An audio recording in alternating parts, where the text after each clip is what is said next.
Hi, my name's Adam, and in this tutorial we're going to talk about VPNs. We'll talk about what a VPN is and why it should be important for everyone with a computer or mobile device. We'll go over how to find a good VPN based on your intended use. And once we find the one we want to work with, we'll go over the download and installation process. Once it's on our system, we'll go over some of the basics on how to use the VPN, and then we'll move into the advanced settings. A VPN, or virtual private network, is a technology that creates a secure encrypted connection between your device and the internet. It hides your IP address and routes your online traffic through a remote server, making it appear as if you're browsing from a different location. This enhances privacy, protects your data from hackers on public networks, and allows access to region-restricted content.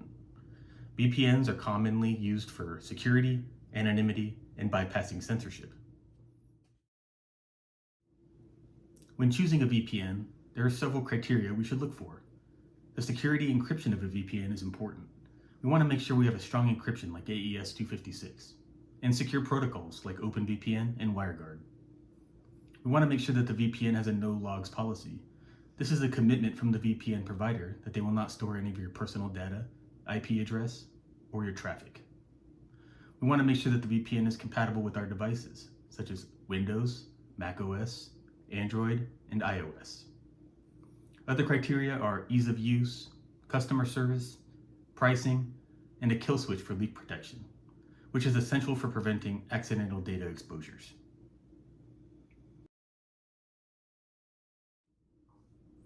Earlier, we talked about some of the features that we look for in a good VPN. And honestly, there's quite a few products out there that offer comparable services. But today we're going to take a look at Proton VPN. I chose Proton because it has open source coding, so you know what's going to go into your system. It's independently audited by third parties, and it has a strict no-log policy. And the best part is that the 100% free version has quite a few interesting tools to help manage your connection. The first thing we're going to do to get started is open up a browser on your computer and search for Proton VPN. Or if you're on a mobile device, you can search the App Store for Proton VPN. Here you can see some of the plans that it offers, but I recommend going for the free version to start. So we're going to continue with the free version so that we can test out the product. Here you can create your account, enter your email, but I already have an account, so I'm just going to continue with the sign-in process.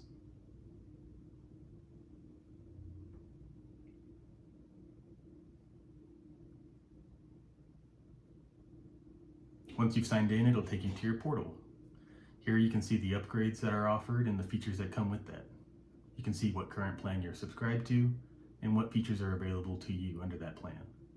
And you can also manage your payment methods. Now that we've checked out the portal, let's go ahead and continue with the download. In the top left corner, click on Downloads. Here you'll see options for different operating systems. I'm on Windows, so I'm going to click on Windows. You'll see different options for different Windows operating systems. Click the one that applies to you. And in the top right corner, you'll see the executable file. Let's go ahead and click on that and start our download. Select your preferred language.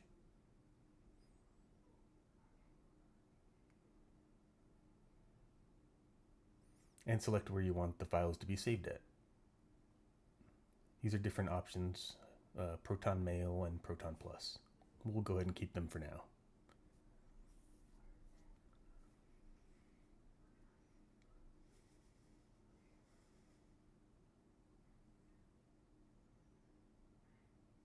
And here you can log in with the information that you used to create your account.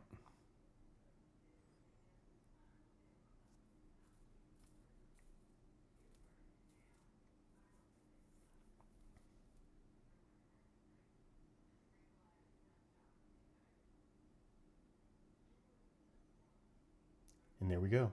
We've successfully installed Proton VPN. We can either take a tour or skip it for now. We're going to go ahead and skip so that we can go over a few things. On the left side, you can see all the different countries with servers available for us to connect to. The free version defaults to the fastest connection using the Quick Connect button. Click the three bars in the top left corner to open up the menu, and from here we can go to Settings. Here you can see different options like language, start on boot, which will open the application as soon as your operating system loads, and connect on app start, which will automatically quick connect as soon as you open the application. I like to control what applications start on boot, so I'm going to go ahead and turn that off for now, and then we can move on to the connection tab. Here in the connection tab, we see several options regarding our connection. We have protocol, VPN accelerator, moderate NAT, and custom DNS servers. These last three options are advanced settings that are available if you upgrade to Plus. But the one we're going to focus on now is protocol. This is the encryption that the VPN uses to connect you to the internet. The SMART protocol, suggested by Proton, is a simplified version of encryption that allows Proton to select the best encryption for you based on your IP address and the network that you're connected to. WireGuard, UDP, and TCP is a lightweight, fast encryption that was really optimized for mobile devices, although it will work on your stationary computers. Stealth is a good option if you ever connect to a public network and you get a message saying that the public network does not allow VPNs. Stealth can try to help you optimize that connection and bypass the VPN block. This can be really useful for managed public networks that you still want to keep your data safe on. An OpenVPN is a strong encryption that allows you to connect safely to the internet, but it still is very fast.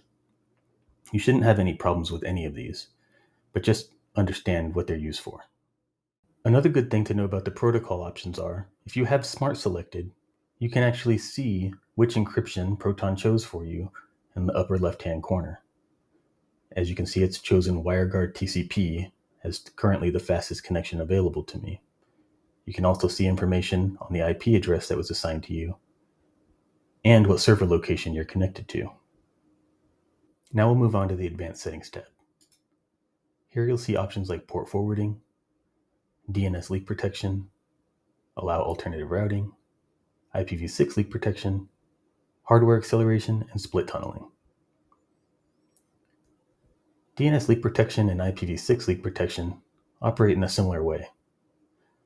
They detect when Proton has trouble reaching one of its servers, and they will automatically shut down your traffic if you're not protected.